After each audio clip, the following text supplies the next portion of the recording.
오늘 이제 한동수 변호사님 어렵게 모셨기 때문에 그 검찰에 있었을 때 경험부터 좀 여쭤보도록 하겠습니다. 그 판사 출신인데 이례적으로 소개해드린 대로 대검찰청 감찰부장을 지냈는데 당시에 검찰총장이 윤석열 대통령이었다고요. 네. 네. 지금 이 상황 보면서 여러 가지 소회가 드실 것 같아요. 지금 현재 이제 그 탄핵 소추가 되었고 또 내란 수계 네. 또 내란 목적 살인 예비 의무 등의 혐의 맞습니다. 등도 네. 뭐 한동훈 사살 이야기도 있으니까요.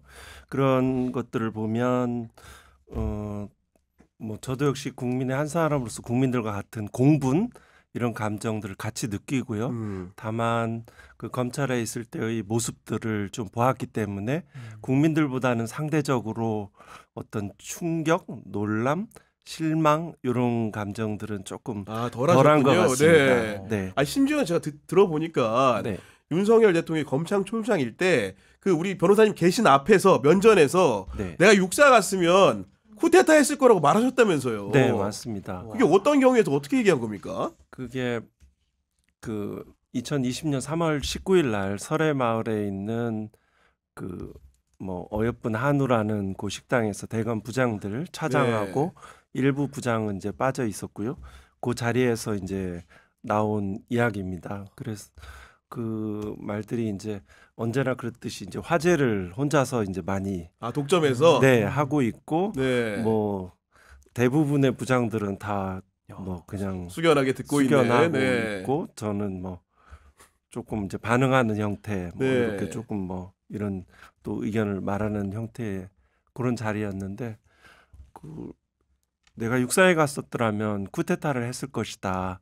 그 5.16은 5.16 쿠데타를 말하는 것이죠. 5.16은 그 김종필 같은 중령급이 이렇게 주도한 것이다. 검찰로 치면 그 부장에 해당된다. 나도 부장 검사가 나도 그 시절로 돌아가고 싶다라는 그 표현을 하였어요. 본인의 입에서 쿠데타라는 단어가 튀어나왔어요. 그래서 그게 단순한 이렇게 농담으로 보이는 것이 아니고 어떤 내심들이 진심이 표현되는 순간으로 저는 느꼈어요. 아니 사실은 한국 현대사를 겪어보거나 네. 혹은 독서를 통해서 간접적으로 배운 사람들도 그 쿠데타라는 말을 떠올리면 여러 가지 생각이 교차할 것 같은데 재석한 다른 검사장급인 거잖아요. 높은 공직자들인데 그에 대해서 좀 어떤 생각을 했을지 궁금하고 실제로 이제 우리 변호사님 같은 경우에는 아마도 구계자 입장, 판사하고 변호사 하다가 검찰에 왔기 때문에 굉장히 어색한 분위기 속에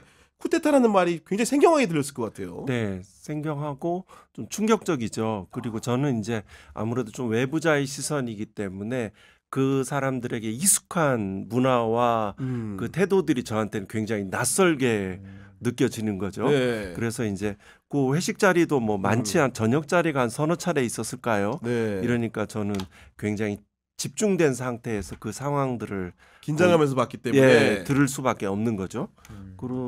그런 더군다나 이제 쿠데타는 79학번으로 알고 있는데요. 79학번 시대는 되게 육사를 많이 갔잖아요. 육법당의 시대들 육사 출신들이 굉장히 이제 세상의 권력을 되게 법대 가는 사람들이 고시해서 입신양명하는 것들, 그래서 결혼 잘해서 이런 것들이 하나의 집에서 바라는 형태, 그런 권력을 추구하고 이런 형태 속에 인물들이 많잖아요. 대부분이 그렇잖아요. 그 속에서 그 쿠데타란 말들은 그 본인의 어떤 내적 욕망들이 야망들이 표현된 것으로 저는 느껴졌고, 더군다나 그것은 당시에 군사 쿠데타는 이제 탱크와 무력, 서울의 봄에 나온 것처럼 이렇게 군인들이 출동해서 유혈적으로 강제적으로 제압하는 형태의 쿠데타인데, 당시 저는 그렇게 봤어요. 5.18에 광주 국립묘지에 가보셨는지 모르겠는데 거기에 가면 수많은 죽음들이 있어요. 그 무덤들에 가면 이분들의 그 희생에서 더 이상 이제 군인들에 의한 쿠데타는 일어나지 않을 거라는 제가 혼자 생각을 하였던 적이 있었어요. 지금도 역시 이제 국회로 진입하는 군인들이 주저하잖아요. 그래서는 안 된다는 걸 알고 있잖아요. 그런데 그 당시 그런 시대가 지나가고 지금 유일하게 통제받지 않는 권력은 검찰권이라는 거죠. 그리고 이와 한번 같이 연결시켜서 생각할 수 있는 것은 정적 제거의 역사입니다. 그 오랜 검찰권을 통해서 그 정권은 정적을 제거해 왔습니다. 그 조봉암도 그렇고요. 또 김대중 전 대통령도 그렇고 노무현 대통령, 또 노무현 대통령에 이어서 유력한 대권 후보로 그 올랐던 한명숙 전 총리의 경우도 그렇고요. 네. 또 가까이는 조국 전 그 민정수석, 또 현재 진행형은 그 이재명 민주당 대표, 이런 식으로 그 모든 것이 검찰권으로 이루어져 왔어요. 그 속에서 현재 검찰권은 통제받지 않는 유일한 권력이고 마찬가지였어요. 지금 돌이켜 생각을 해보면 윤석열 검찰총장도 살아있는 권력 수사라는 것으로 그 미화됐고 온 국민들이 그의 박수를 치며 환호하기도 하였지만 결국은 그 속 깊은 곳에서는 그 정적 제거의 그런 수단으로 되고 있었죠. 그러면서 단순하게 정권의 도구와 칼이 아니고 내가 정권을 잡고자 하는 그런 야망을 현실화된 거죠. 그때 김건희가라는 만남이 중요한 역할을 했다라고 이게 추론을 하게 됐어요. 김건희와 무속과 돈과 탐욕과 그 사악함이 같이 융합되는 거죠. 네.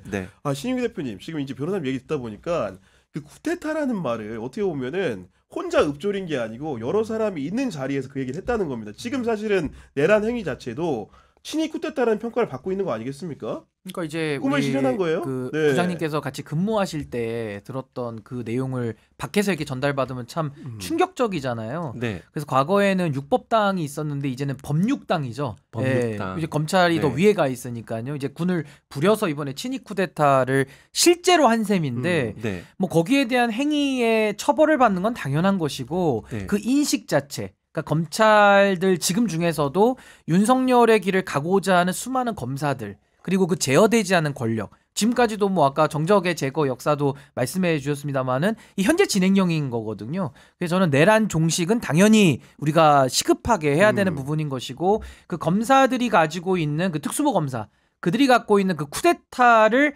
하겠다, 이 의지에 대한 저는 정말 사회적 단죄가 저는 필요하지 않나. 그러니까 윤석열만의 문제로 이것을 볼 일은 아닌 것 같다. 뭐 한동훈 대표도 지금이야 뭐 전 대표입니다만은 사실 그 특수부 검사들의 일관된 행태들이 있잖아요. 그러니까 이건 비단 윤석열만의 문제가 아닌 것 같다라는 생각이 듭니다. 네, 철저하게 국민의 공복으로서 그 다시 재정립해야 됩니다. 그 뭐 아프리카든 난민이든 필리핀이든 쿠데타가 반복되는 이유는 철저하게 그 처벌되지 않았기 때문에 계속적으로 반복되는 거죠. 그리고 철저한 본보기를 보여야 되죠. 그리고 우리 변호사님 저서를 읽다 보니까 재미있는 대목이 같이 함께 근무했던 한 검사장이 윤석열 당시 검찰총장이 책은 잘 안 읽는데 드라마를 좀 열심히 본다면서 3공화국, 4공화국, 5공화국 같은 드라마를 많이 봤다는 거예요. 이게 어떤 시기냐? 우리 독자들 다 아시겠지만 박정희, 전두환 때거든요. 두 번 다 쿠데타가 있지 않았습니까? 그걸 통해서 뭐 통치 행위를 익혔다 그러는데 그런 얘기 직접 들으신 겁니까? 네네. 제가 그 윤석열 총장으로부터 직접 들은 것은 아니고 그 실제하는 검사장의 입을 그 저한테 전해준 말이어서 신빙성 있는 신뢰할 만한 검사장이어서 사실이라고 저는 그 생각합니다. 그리고 그게 뭐냐면 박정희 시기에 전두환 시기의 통치 스타일들을 습득해가는 거죠. 공부한 거죠. 아니 그게 사실 극화돼 있기 때문에 굉장히 재미 요소가 있긴 해서 저도 좀 많이 보긴 봤는데 결국은 우리 민주 지도자를 연구한 게 아니고 독재 지도자를 연구했다는 거 아니겠습니까? 맞습니다. 다르게 얘기하면 독재가 키워드입니다. 독재입니다. 아니 그리고 이제 그 윤석열 대통령이 지금 비상계엄을 선포하면서 선포한 주된 사유 중에 하나가 보면은 부정선거라는 거거든요. 법관을 하셨기 때문에 여쭤보는데 선관이라는 조직은 법원하고 뗄래야 뗄 수 없는 조직 아닙니까? 다만 이제 저도 이제 선관위원장을 하였는데요. 그거는 이제 선관위원들이 이제 호선을 합니다. 그 관례상 이제 그 판사가 선관위원장을 이렇게 그 겸하게 되지요. 네, 그렇지만 이제 선거 관리 업무에 대해서는 철저한 정치적 중립성이 그 요청이 되고요. 그 선거관리위원회 제가 경험한 바로는 그 직원들이 뭐 부정선거가 개입될 여지가 전혀 없는 조직입니다. 아니 그리고 부정선거의 주된 시기, 특히 극우 세력들이 주장하는 윤석열 대통령을 포함하여 시기 언제냐면은 2020년 4월 15일 부정선거인데 제가 보니까 우리 그 변호사님이 대검 감찰부장을 했을 때 회식을 하면서 총선에 대해서 의견을 총장으로서 윤석열이 물은 적이 있다면서요. 다시 한 번만 좀 구체적으로. 그러니까 2020년 4월 15일이 부정선거라는 주장을 일부 극우 유튜버들이 하고 있고 그 선거가 부정이라는 의심을 많이들 갖고 있는데 극우 세력에서 윤석열 대통령도 부정선거 주장을 하는 사람 중에 하나인 것이고 그런데 이제 그 변호사님이 대검찰청 감찰부장을 했을 때 윤석열 당시에 검찰총장을 비롯한 검사장들 회식을 하는 자리가 총선 직전이라고 했고 그 자리에서 책을 보면은 선거 결과가 어떨 것 같은지 예측을 좀 물었다면서요. 네. 당시에는 이제 같은 이제 3월 19일 날 자리인데요. 당시에는 이 대검은 이제 검찰의 이제 그 머리 역할을 하기도 하고 구체적으로는 특수활동비를 내리는 그런 역할도 하기도 하는데요. 그 구체적인 사건에 대해서 지시도 하고 방향도 정하기도 하는데 당시에 가장 큰 공교롭게도 그 대검의 당시에 가장 큰 관심들은 수사 중에서 정치인에 대한 수사가 제일 관심이 높아요. 그 다음이 이제 뭐 대기업들에 대한 수사인 거죠. 그 당시에는 3월 19일은 총선을 앞둔 시점이었고 그 당시에는 총선에 대한 관심들이 정말 높았어요. 대검 내에서 나중에 뭐 고발사주 재판에서 드러났듯이 수정관실에서 선거에 대한 여론조사 결과들을 수집하고 있었다니까요. 검사들이 각 지역구 여론조사 동향들 한편으로 이제 최은순 장모의 그 소송에 관한 자문 역할도 수정관실이 하고 있다는 것이 다 드러났잖아요. 개인로펌처럼. 그렇지만 대검 부장들도 소관 부서인 공공수사부장 외에도 나머지 뭐 기조부장, 뭐 형사부장, 뭐 공성부장 다 총선이 어떻게 될 것인가 이거에 대한 초관심인 거예요. 관심을 많이 기울이 있었고 그런 논의들을 하고 있었고 당시는 코로나19로 해서 그 지금의 여당이 이 다수당이 될 거리라고 예상하고 있었어요. 그런데 그 결과가 예측과는 달랐던 거 아닙니까? 달랐죠. 그때 아마도 혹시 심증이 굳어진 게 아닌가라는 생각도 약간 해보는 겁니다. 그러니까 당시에 대검에서 아까 말씀하신 그럴 대로 수도 있겠습니다. 왜냐하면 수사정보정책관실 같은 뭔가 자기가 생각했을 별동대들이 여러 지표들을 수합해가지고 예측을 한 자료들이 있을 것이고 당시에 윤사단 내에서 나름 이제 직급으로 보면 이제 차장급 정도 되는 검사도 그때 이제 미래통합당인가요? 지금 국민의힘 전신이 승리하리라고 확신하고 있었어요.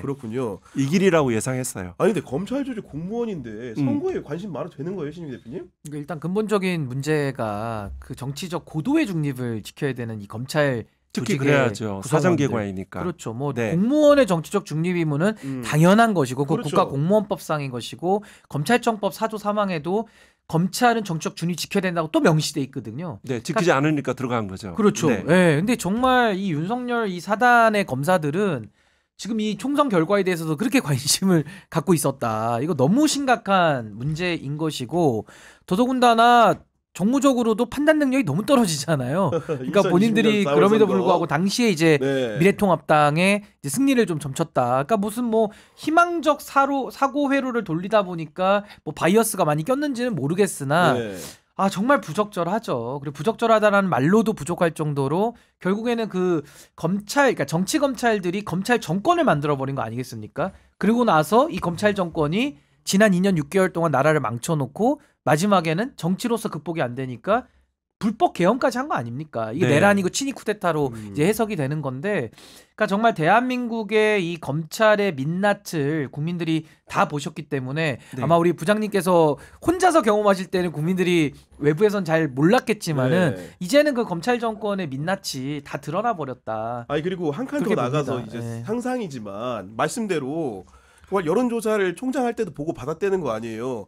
자기 선거할 때도 얼마나 받고 싶었겠습니까? 명태균 씨가 텔레그램으로 관련된 자료 보냈다는 거 아닙니까 지금? 일단은 이 내란 속의 윤석열 이자는 너무 거짓말을 상습적으로 해가지고 숨 쉬는 것 빼고는 지금 다 거짓말이에요, 사실상. 그래서 뭐 명태균 관련된 이슈들도 뭐 눈 하나 깜짝 안 하고 국민 앞에 서가지고는 전혀 모르는 것처럼 아주 노벨 연기상감입니다, 제가 볼 때는. 그래서 그렇게 연기를 다 했는데 저는 뭐 진실을 감추기는 어렵다고 보고요. 지금도 그 명태균의 황금폰에서 윤석열 당시 그 후보에게 다 보고됐다는 내용도 지금 나오고 있잖아요. 그러니까 이거는 뭐 윤석열의 거짓 증언 자체를 탄핵시킬 물증들이 지금 나오고 있기 때문에 저는 뭐 오래 갈 수가 없다라는 생각이 듭니다. 그리고 이제 변호사님 하나 더 여쭤보면은 혹시 윤석열 대통령이 검찰총장을 할 때 빨갱이라는 표현을 쓴 적이 있습니까? 네네네. 네. 그 지금 그 빨갱이라는 단어는 한국 사회를 규정하는 아주 큰 아직까지 해결되지 않은 큰 모순인데요. 네. 그렇지만 이제 보통 이제 공안 통치 시절 뭐 이제 간첩 조작 사건의 시대 내지는 강기훈 유서 대필 사건이라고 아시는지 네. 모르겠습니다. 네네. 그렇게 이제 그 유서를 이제 학생운동하는 그 학생운동 이후에 이제 또 시민운동, 사회운동하는 사람이 유서를 가짜로 써주고 나서 그죠? 그러면서 이제 네. 뭐 죽음을 뭐 혁명에 이용했다는 등 이런 식으로 그 공안 정국의 어떤 계기를 만들어가는 사건이었는데 네. 그때 이제 검사가 개입하잖아요. 그런 시대를 이제 지나서 우리가 몇 차례 민주정부를 이른바 민주정부를 경험하면서 없어진 이야기인데 적어도 검찰의 역사를 빨갱이 색출의 역사라고 이렇게 그것도 역시 윤석열 총장이 본인의 입으로요? 나온 말이에요. 검찰의 역사는 빨갱이 색출의 역사다. 빨갱이 색출 이거를 공무원이 할 수 있는 말인가? 검찰이 할 수 있는 말인가? 공무원 앞에서 그 얘기를 했다는 거죠. 네. 그게 이제 그러면서 이거는 공안적인 시각이거든요. 되게 일반적으로 생각하면 검찰 내부에서 그 특수부 라인, 그렇죠. 공안 라인, 구분을 기획 하는데 라인, 일반 형사 라인, 네. 뭐 일반 형사를 뭐 여조부라고 여성 뭐 아동조사 뭐 이런 부하고 이렇게 좀 보직 경로를 좀 달리하거든요. 네. 예를 들어 윤석열 총장은 뭐 신자용 검찰국장은 이 사람은 인사 쪽의 전문가이기 때문에 뭐 법원에 못지않게 우리 검찰도 전문가가 있다는 식으로 어떤 자랑 겸 제 앞에서 얘기한 적도 있을 정도로 분리되어 있는 것으로 이제 일반적으로 아는데 네. 그렇기 때문에 이 사람은 특수부 쪽에 특수통이기 때문에 네. 특수통은 이제 서울중앙지검 특수부를 해야지 이제 온전한 특수통이라고 얘기를 해요. 그런데 이 사람이 왜 공안적 시각을 얘기하지? 그래서 저는 그게 좀 생소했어요. 무엇이지? 그런데 그 자리에서 조선일보 사주와의 만남도 같이 함께 이야기를 했어요. 사주를 만난 적이 있다? 네. 근데 조선일보 사주는 이제 예전에 태평양 이 법무법인에 잠시 근무할 잠깐 변호사할 때 방상훈 사정의 조세 관련 사건이었나요? 김대중 정부 시절에 그거를 이제 무슨 뭐 이렇게 어린 검사니까 이제 새끼 변호사처럼 이렇게 좀 활동을 하면서 변호하면서 좀 알게 되었나 것으로 이제 추론이 되는데 그때 만나서 그 평안도 사람들은 이제 다 이제 조선일보는 평안도에서 내려온 사람들이다. 네. 평안도 사람들은 결속력이 대단하다. 반공의식이 투철하다. 그래서 저는 당시에 이 특수부 검사는 공안적 시각을 갖기가 어려운데 이제 이런 시각을 얘기하는 것으로 봐서 조선일보 사조로부터 교양을 공안적 시각을 교양받았나? 또 뭐 여러 가지 뭐 CIA 미국 얘기도 하고 그러니까 이렇게 입 밖에 내서는 안 되는 이야기도 어떻게 생각을 하면 함부로 막 그러게요. 너무 거침없는 거죠. 거침없는 거죠. 그러면서 이제 조선일보 쪽으로 사주와의 어떤 하이레벨에서의 어떤 묵계 같은 것도 한번 제가 가설적으로 생각을 해볼 정도였어요. 네, 그런 정도 얘기였다는 거고. 그리고 사실은 뭐 검사들이 언론과 만나기는 한입니다마는 특정의 언론사와 사주와 접촉하는 행위, 그것도 고위 공무원이 그런 얘기는 약간 접촉 자체가 부적절한 거 아니겠습니까? 아니 그게 이제 검언 유착 아닙니까? 그러니까 검찰과 언론의 유착 내지는 뭐 유착이란 말도 부족하면 이제 한몸 뭐 이런 식으로 이제 볼 수 있는 건데 사실 지금에 와서 과거 윤석열 검찰 시절을 돌이켜 보면 뭐 정의는 정말 어디 저기 무슨 뭐나 줘야 된다라고 진짜 제가 험한 말을 오늘 참 자제하고 있는데 누구나 갖다 줘야 될 것 같고요. 사실 언론이 만든 거짓의 이미지로 볼 수 있지 않겠습니까? 그러니까 과거에 박근혜 최순실 관련 수사를 윤석열 한동훈 검찰이 잘했다라는 평가가 국민들 지배적으로 있어요. 그렇다면 지금도 그 검찰의 기준으로 그럼 윤석열을 수사를 해야 그 말이 논리 정합성과 체계 정합성이 맞는데 또 본인한테는 수사 잣대 안 들이대거든요. 그러니까 저는 정말 언론이 만든 그 거짓의 이미지에 소위 말하는 그 보수 언론들이 총동원이 돼서 결국 국민들의 눈가기를 가려버린 거 아닌가. 근데 이번에 이제 이 내란 사태, 이 지금 친이 쿠데타를 겪으면서는 이제 그 언론들까지 당시에 윤석열을 띄우고 두둔했던 그 언론들까지도 전 국민들이 다 책임을 물으실 수밖에 없지 않는가. 그리고 저 개인적으로 궁금한 게 3차례 정도 술자리 하셨다고 했는데 그리고 원래 술을 안 드시잖아요. 전혀 안 드시는데 마시는 사람 옆에서 어떻게 보면 액면 그대로 본 거잖아요. 본 건데 그분의 주량과 음주 시간이 얼마나 됩니까? 예. 궁금하다. 그거는 제가 알 수는 없습니다. 제가 이제 율촌에 있을 때 들어가기 전에 어느 이제 검찰 출신 분들이 분이 이제 저한테 조언을 술은 조금이라도 마신다고 하면 그렇게 하지 마라. 거기는 이제 마시면은 굉장히 많이 마시는 거다. 술에 관해서 잠깐 말씀을 드리면 거기에 이제 고 윤 총장은 검사 시절에 술로 다른 사람을 이렇게 쓰러뜨리고 제압하는 것을 우세이자 승리라고 생각하는 사람처럼 보였어요. 일반 이제 그 지방에도 어떤 뭐 관공서장, 기관장도 있을 수 있고요. 그러면 이제 뭐 경찰도 있을 수 있고, 그럼 들기름을 먹고 가서 그럼 취하지 않는다고 하면서 이게 왜 그런 어떤 마초적인 그런 사고 원래 짜장면 먹고 간다 그러거든요. 그런 거라든가 내지는 한때 이제 많은 스폰서 문화들이 있을 시절인지 모르겠지만 그 중앙지검 내에서 부서별로 금부치를 놓고 술대회를 할 정도로 남녀 검사 구별을 할 수 없을 정도로 그 양이 끝없이 많이 마시는 거죠. 그러면 우리 변호사님하고 저녁 자리를 할 때도 폭탄주가 많이 오간 거죠? 그 그때는 뭐 만취하고 그 정도는 아니고 그냥 뭐 식사하는 도중에 뭐 소주하고 이제 맥주를 섞은 정도였으니까요. 뭐 만취해서 뭐 치중에 나오는 이야기는 아니었습니다. 그렇군요. 그리고 이제 그 감찰부장을 하실 때 보고를 이제 여러 차례 하셨을 것 같은데 검찰총장한테 당시에 보면 원하지 않는 보고를 할 때 다른 사람한테 대하는 태도도 목도하신 적이 있다고요? 맞습니다. 가면은 총장실에 갔는데 제가 그 4월 2일 날 2022년 4월 2일 날 검찰총장실에서 당시 이제 허정수 감찰 3과장과 둘이 결재판에 보고 문건을 가지고 들어갔을 때 그게 크게 이제 윤석열 총장의 행위는 의식적이고 의도된 계획된 행위 두 행동을 추출할 수 있고 그 격분에서 나온 무의식적 행위 하나로 볼 수 있는데요. 그때 이제 그 검찰총장 테이블 언제든 검찰총장실이 공개됐으면 하는데 왜 국민이 주인인데 그걸 못 봅니까? 옆에 있는 이 컴퓨터 놓는 그쪽 책상에다 다리를 올려놓고 그러니까 보고받는다는 거 알고 있는데 미리 들어온다는 거를 알죠. 감찰부장실은 직보할 때만 가고 중요 사안일 때 가는 거죠. 그러니까 이제 미리 부속실을 통해서 알고 있었죠. 보고하러 간다. 그럼 당시 사건은 그 채널A 관련 MBC 3월 30일 그 뉴스 데스크 보도와 관련된 사건이라는 건 알고 있었어요.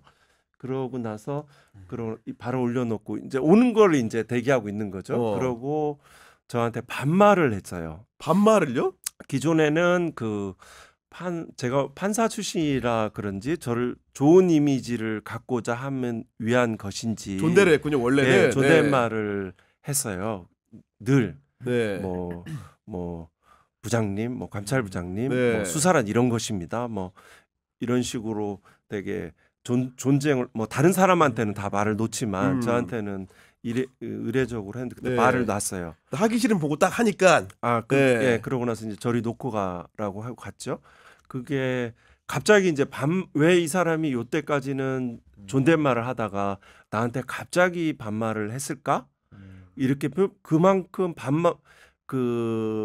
반말을 할 정도로 관계의 성격이 완전히 변하는 거잖아요. 그렇죠. 그럴 정도의 이게 중요한 가치를 가졌던 것인가라는 생각할 지점이 하나 있고요. 또 하나는 이거는 그냥 수사의 기법이죠.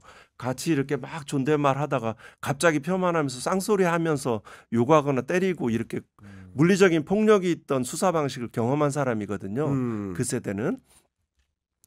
이렇게 하면 그 상대방이 얼마나 당황하겠어요. 그렇죠. 예. 그래서 제압하는 자백도 받고 거죠. 제압하는 네. 거죠. 그런 방식을 사용해서 의도적으로 했는데 제가 거기에서 그러면 이제 보고가 안 된 거잖아요. 그 순간은 되게 머리가 차가워지더라고요. 제가 이거는 보고 안 된 것이다. 보통의 사람은 거기서 막 쌍소리 듣고 욕하고 그러면 보고 못하고 가겠죠. 그렇죠. 네. 검찰 조직의 높은 뭐 차장 검사도 그러고 다 그 지점의 지점들은 그 단계에서 다 끝나요. 욕하고 뭐 XX 막 그럼 가 그러면 못 가는 거. 보고 못 하고 가는 거죠. 그 힘이 굉장히 세요. 네. 그 기세가. 그러면은 그런데 그렇지 않다. 이 보고서를 보라 이러면서 이렇게 하면서 이래서 이래저래서 한동훈이죠. 이렇게 해서 그 공무상 비밀 누설 행위도 있고 품위주의 위반이니까 필요한 이제 감찰을 이렇게 하겠고 뭐 제보자도 조사하겠고 당시에 이제 제일 중요한 게 휴대폰이니까요.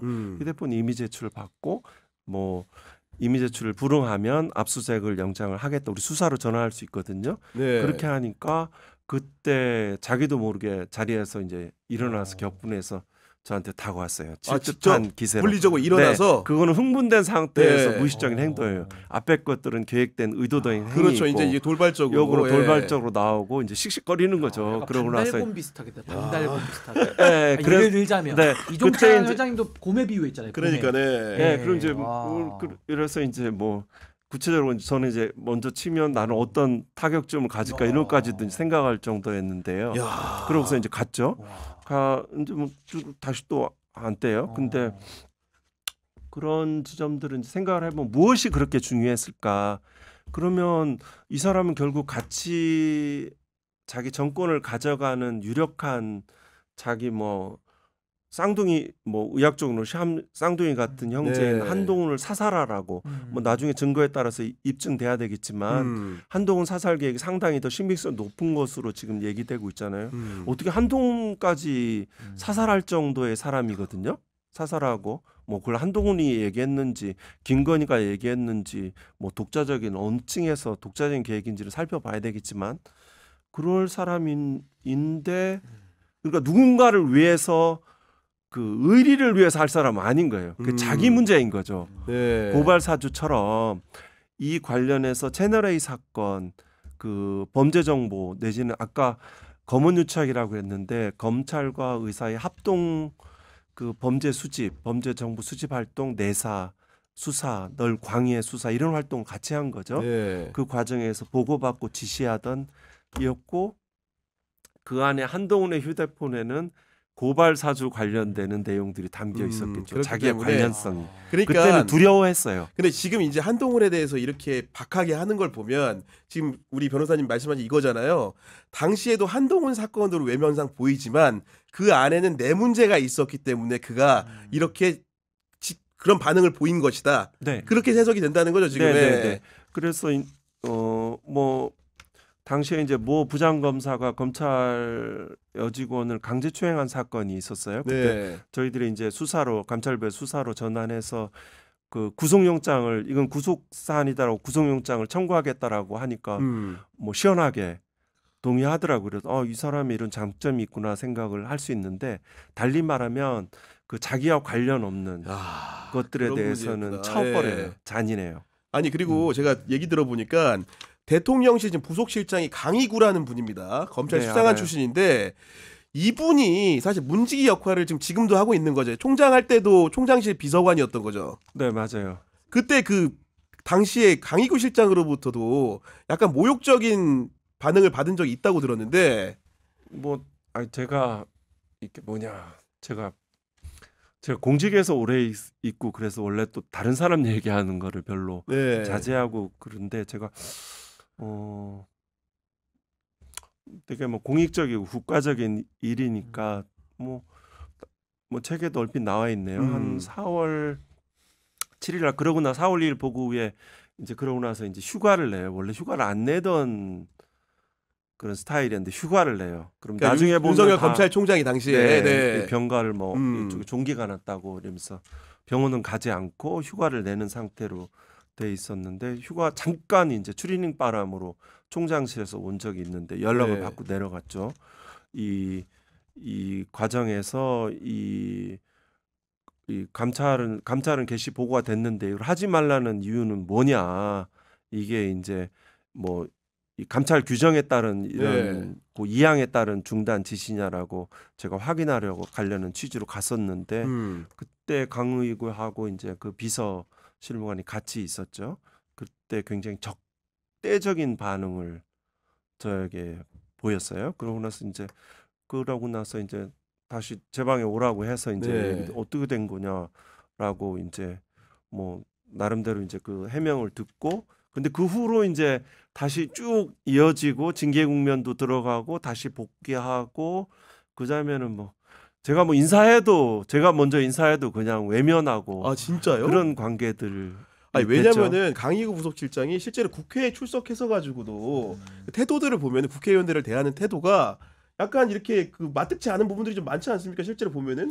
그러니까 뭐 그나물의 그 밥일 수도 있는 건데 뭐 어찌 됐든 간에 당시에 이제 검찰 조직 내에서부터 이제 그랬던 좀 무례하고 굉장히 권력을 등에 업고 상당히 좀 무례한 행동들을 많이 했던 것으로 지금 이해가 되거든요. 그러니까 이게 저는 아까 그 다리 올린 거 전 거기서 뭐가 떠올랐냐면은 이 습관이구나. 무슨 뭐 다리에 뭐 혈액 순환이 안 되는 건지 왜 이렇게 그 윤석열 차 탔을 때도 다리 올려가지고 그때 아주 난리가 났던 적이 있는데 신발 신고. 맞아, 그 KTX였나요? 그러니까요. 그러니까 무궁화호 열차에. 그러니까 이게 이렇게 하나를 보면 열을 한다는 게 정말 뭐 일반화 오류를 제가 저지르자는 게 아니라 그냥 이게 좀 상상이 되고 그려져요. 그래서 아까 부장님 말씀하신 그런 뭐 하급 직원들의 그런 무례함까지도 좀 어떤 현장에서 어떤 식으로 이루어졌을지가 좀 그려지는 그런 느낌을 좀 받았습니다. 아주 초창기에 이제 그 안타까움들은 이런 생각도 가졌어요.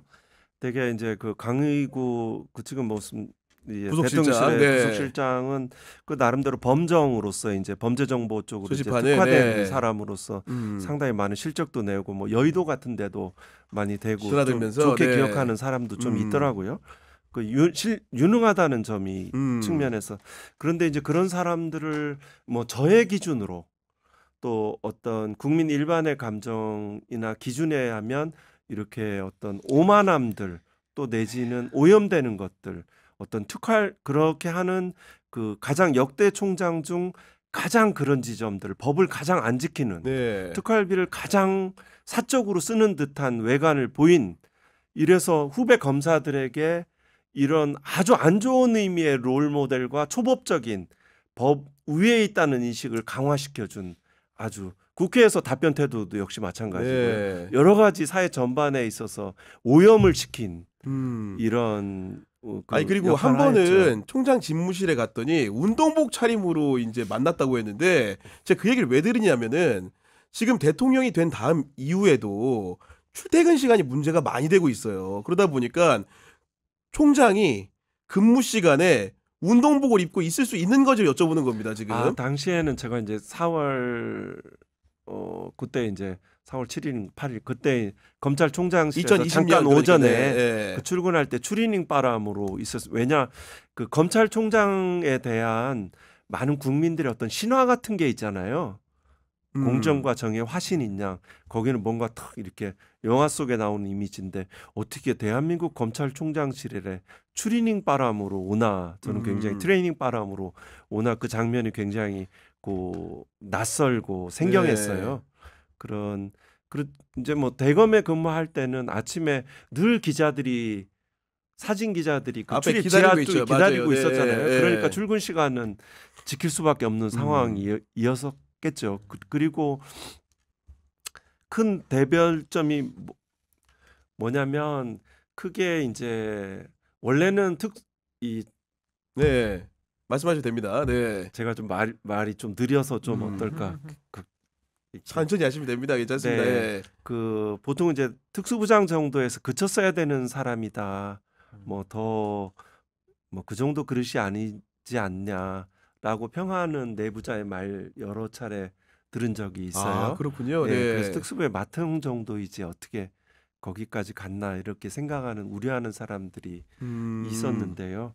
그 뭐냐면 그러고 나서 이제 아마 마침 김건희를 만나면서 제가 경칭은 생략하겠습니다. 네. 굳이 쓴다면 총장과 피의자라는 그 호칭을 하겠습니다. 그 당시에 이제 피의자 김건희를 만나면서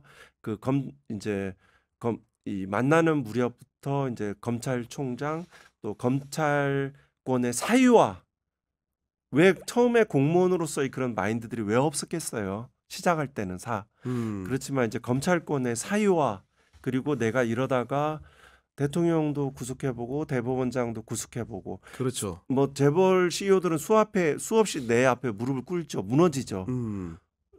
이런 것들을 경험해보면서 내가 그 하는 것들이 정치에 영향을 미치고 신문을 장악하고 속에서 힘을 느껴가면서 검찰 권력을 사유해가면서 겁 없이 법 위의 존재로서 아무도 나를 못 본 초법적인 존재로서 이렇게 대권에 대한 야망을 거기 실현해가는 이런 과정을 거쳤고요. 그렇기 때문에 트레이닝도 그렇지만 이제 출근 것들은 조금 제약이 있는 거죠. 네. 그렇지만 이제 대통령이 되고 나서는 이제 최고의 권력이잖아요. 그것도 역시 사유화된 거죠. 최고의 권력을 사유해 가면서 마침내 이제 계엄과 포고령이라는 이런 큰 범죄까지도 이제 나아간 것이 아닐까. 저도 하나 궁금한 게 그 글씨를 읽나요? 그러니까 글을 아나요? 그러니까 예를 들어 보고서를 이렇게 보고하러 가시면 네. 뭐 일거를 보나요? 글씨를? 관심이 있어요? 제가 왜 이런 의심을 하냐면 뭐 대통령실 우리가 안에 집무실 여러 번 봤잖아요. 종이 한 장이 늘 없어요. 그러니까 더 벅스스탑 히어만 있고 막 입주한 리모델링 무슨 하우스 같거든요. 그러니까 보통 집무실 그러면 뭐 저도 제 책상 좀 더럽겠습니다만은 뭐가 일한 사람은 자국이 안 묻을 수가 없어요. 어지러져 있기 때문에 어지러져 있죠. 뭐 명함이 있든 뭐가 있든 뭐 이렇게 어지러져 있기 마련인데 이건 뭐 방금 입주한 것처럼 늘 깨끗하고 과거에 후보쇼에도 뭐 사진 찍을 때 막 백지 들고 찍고 막 이랬 적이 있거든요. 그러니까 도대체 이 집안이 그때 그 김건희 씨와 같이 뭐 책도 버리고 막 이러잖아요. 그러니까 활자를 읽긴 읽느냐 업무적으로. 저 그런 것도 궁금해가지고. 그 책을 잘 안 읽는 것은 변론으로 하고 업무 관련 보고서를 잘 읽느냐. 읽어요? 읽긴 읽나요? 그러면 보통은 이 검찰은 아주 한 장짜리 보고서 페이퍼로 두 장짜리 페이퍼 작성 능력이 뛰어나요. 간결하게 뭐 올드하지만 그렇게 하기 때문에 대체로는 다 믿는 신복들이잖아요. 윤사단이잖아요. 그러면 이제 갖다 주면 그냥 바로 즉석에서 결정이 돼요. 알아서 해. 예, 이렇게 해서 뭐 특별히 보고서는 뭐 읽을 필요가 없지요. 그러고 나서 이제 뭐 위헌 말. 근데 이제 관심 있는 사건들이 있잖아요. 그런 거는 이례적으로 피의자 신문 조서까지 가져라고 하죠. 관심 있을 때는. 관심 있는 특정 사건들에 대해서는. 그렇군요. 그리고 왜 보고하지 않느냐고. 관심 있는 것만. 네. 그렇게 그 관심의 기준을 선택하는 것이 되게 합리적이지 않아요. 그 보통의 일반적인 특수부 검사들, 이른바 합리적인 특수부 검사가 보기에도 이례적인 결정들을 해요. 대표적인 게 코로나19 때 신천지 압수수색에 대해서 굉장히 주저하는 거. 또 그 원전 사건에 대해서 구속영장 청구하는 거. 지금 다 무죄로 다 됐잖아요. 네. 여러 가지 반대 의견들이 있는데 그거를 뭐 컴퓨터 뭐 이렇게 주거침 이런 거 좀 껴붙여서 굉장히 죄질이 안구처럼 제 표현이 것처럼. 좀 너무 그런가요? 껴붙이기 그럼 이제 판사들은 대충 속거든요. 이런 것들을 붙여서 구속영장을 받아내는 구속영장을 다시 번복해서 결정하는 장면. 뭐 여러 가지 뭐 지금 뭐 퇴근하고 나면 결정이 달라진다는 표현들이 있잖아요. 내지는 김학의 동영상 어떻게 그런 걸 다시 수사를 하나라는 것들이 되게 비합리적인 결정들이 일어나는 지점들이 있어요. 네. 아니 그리고 함께 근무하면서 워낙 그 이 정부 둘러싼 무속이라는 얘기가 많기 때문에 그 검찰총장으로 윤석열을 만나면서 무속이라는 걸 좀 느끼거나 주변인들부터 접한 적이 좀 있습니까? 그런 키워드가 떠오르게 되는. 그 둘러싼 이런 말들이 있었어요. 그 저는 뭐 아무래도 좀 감찰부서에 있으니까 이리저리 또 이게 그 정보 관련 이제 수사관들을 이제 여러 개 팀을 복수의 팀을 운영하니까 또 보고되는 것들도 있고요. 뭐 제한적인 범위 내지만 그러면은 뭐 뭐 강릉의 심도사 내지는 뭐 여기 검찰총장 퇴직 시점을 보고 있다. 지금은 아니어서 좀 언제 갈 거다.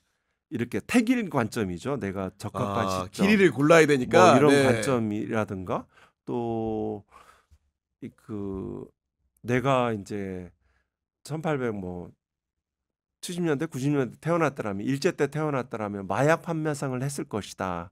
뭐 이거는 자기의 말이 아니거든요. 자기가 자기의 전생에 관한 일금이잖아요.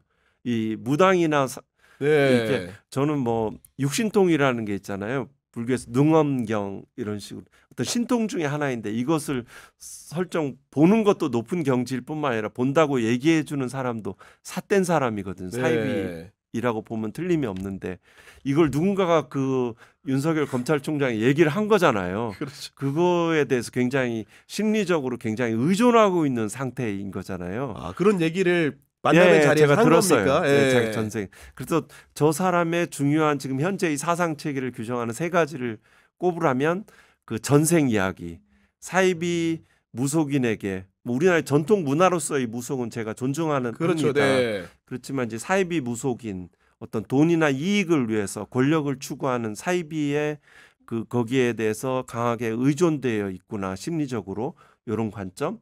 또 빨갱이 공안적 시각, 낡은 반공 이데올로기에 사로잡혀 있구나.